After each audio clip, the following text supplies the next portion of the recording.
Si nous parlons sur un thème, nous allons parler aujourd'hui, nous allons clôturer parce que nous avons parlé du sacrifice, nous avons pris la prière. Et nous avons fait presque 3 semaines sur certaines parties sur la prière. Aujourd'hui, nous allons parler sur le sacrifice. Ce qu'on appelle le sacrifice. Et nous allons clôturer avec ce thème. C'est quoi le sacrifice? Si nous parlons de sacrifice, et c'est quelque chose que tu poses, ou c'est quelque chose que tu peux prendre et donner à quelque chose, ou à quelque chose que tu penses que la chose extérieure de toi, ou quelque chose peut-être qui... Lorsque tu es connecté à la chose, alors tu peux avoir de la protection, tu peux avoir de réconfort, ou tu peux avoir une source de revenu. Ça fait que plusieurs personnes aujourd'hui, des personnes qui servent les autels, lorsque nous les voyons donner le sacrifice, c'est parce qu'ils croient que, alors, en donnant le sacrifice, il y a un revenu de la part de l'autel, alors qui va les revenir. Et parfois un sacrifice peut être un animal, ou peut-être ça peut ne pas être un animal. Et quelque chose simplement, et qui peut sortir de nous, et jusqu'à ce qu'il peut sortir de nous et attribuer ça à quelque chose d'autre.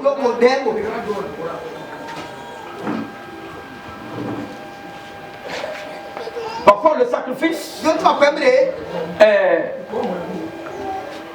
est quelque chose que tu fais sortir, tu peux faire sortir de toi, mais la chose va devenir difficile. C'est pas facile de donner le sacrifice.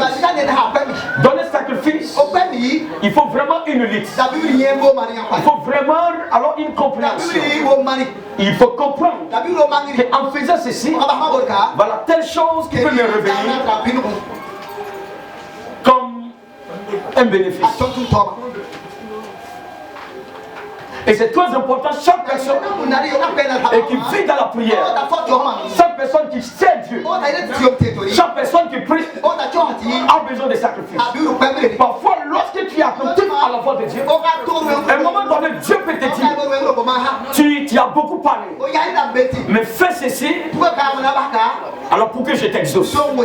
Et quelqu'un peut me dire, est-ce que Dieu a besoin qu'on fasse quelque chose pour que nous exauce? Oui. Dieu nous demande ça simplement.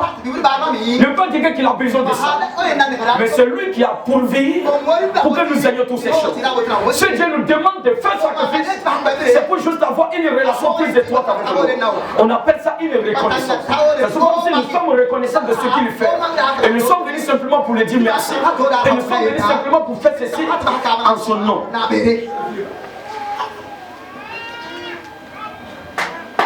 Dieu a besoin de sacrifice dans la vie d'un enfant de Dieu. Dans l'Ancien Testament, les premiers-nés étaient donnés en sacrifice à l'Éternel. Qui étaient déjà choisis par l'Éternel, même dans le ventre de sa maman, pour servir Dieu. Et lorsque ces personnes naissent, après un âge donné, alors on les amène à l'église. Et ces personnes restent là-bas pour servir. Si aujourd'hui nous sommes sauvés, nous sommes sauvés par un sacrifice. Pas simplement Dieu a parlé, pas simplement les prophètes ont prophétisé de la part de l'Éternel, mais il y a un acte qui a été posé.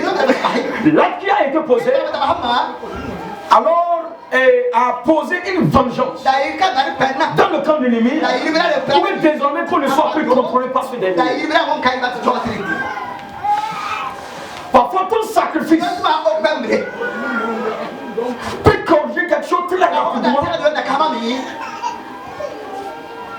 Ou ton sacrifice peut parler même devant le Seigneur ou devant tes ennemis.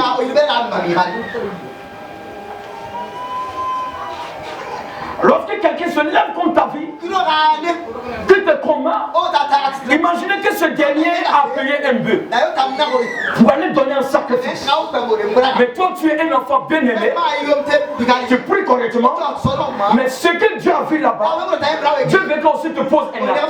Pas simplement s'asseoir de la même chose, mais tu dois aussi poser un acte de reconnaissance envers lui. Mais parfois, qu'on ne le fait pas. Ça fait que parfois, dans la prière, nous devons être attentifs.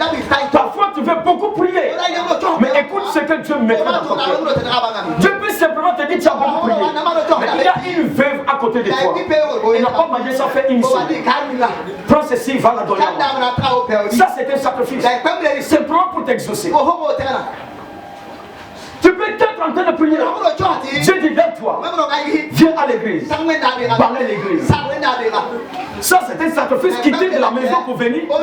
Balayer à l'église, arranger toutes choses. C'est pas facile. Mais c'est un sacrifice. Parfois tu peux être malade. Tu cherches pour que Dieu intervienne. Tu as beaucoup prié. Mais Dieu te demande simplement sacrifice. Tu dois poser quelque chose. Et Dieu va passer par la chose juste pour t'exaucer. Je me rappelle en tout temps, il y avait une femme de Dieu qui était venue à une croisade.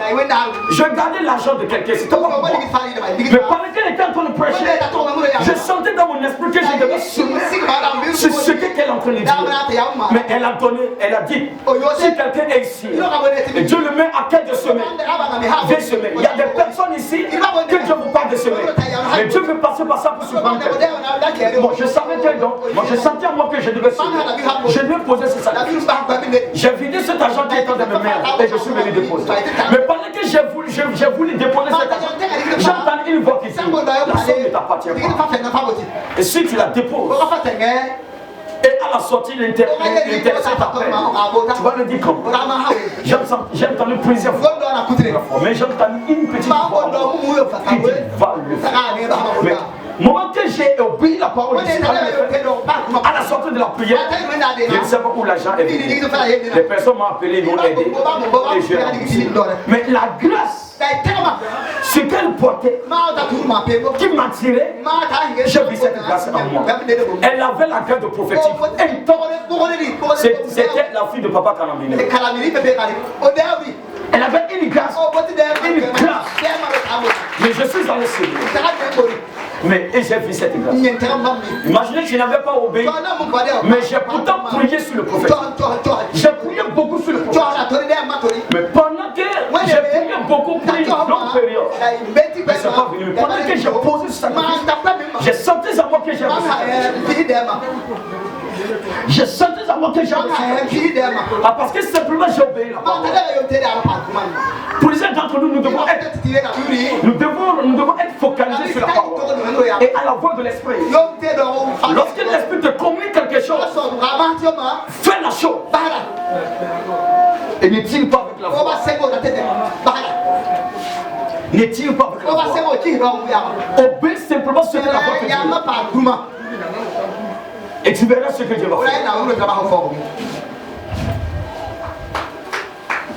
Dieu aime le sacrifice. Le Fils a posé le sacrifice. Aujourd'hui, nous sommes sauvés. Imaginez, par exemple, regardez Abraham. Lorsque Dieu lui dit, va m'offrir ton fils. Va me donner simplement ton fils. Abraham a obéi.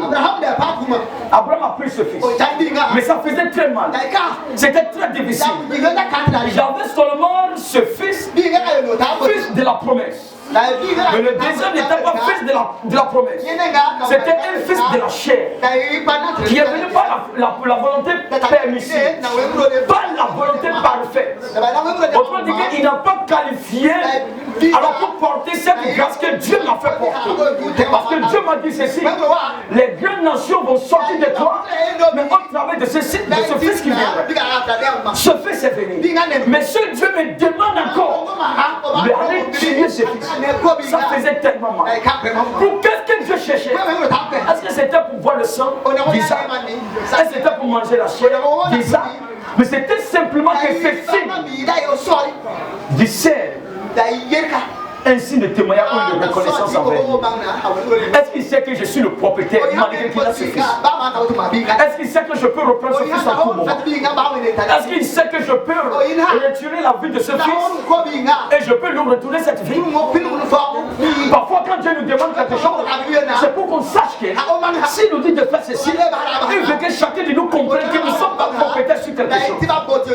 Ce qui fait qu'aujourd'hui, il y a des problèmes un peu partout parce que nous nous disons que nous sommes des propriétaires. Lorsque tu sais que tu es propriétaire sur ton animal, on viendra voler ton animal. Mais toutes les fois, tu remets ça à Dieu. C'est-à-dire que Dieu est le propriétaire de tout ce qui est partout. Dieu prend soin de gérer ces choses.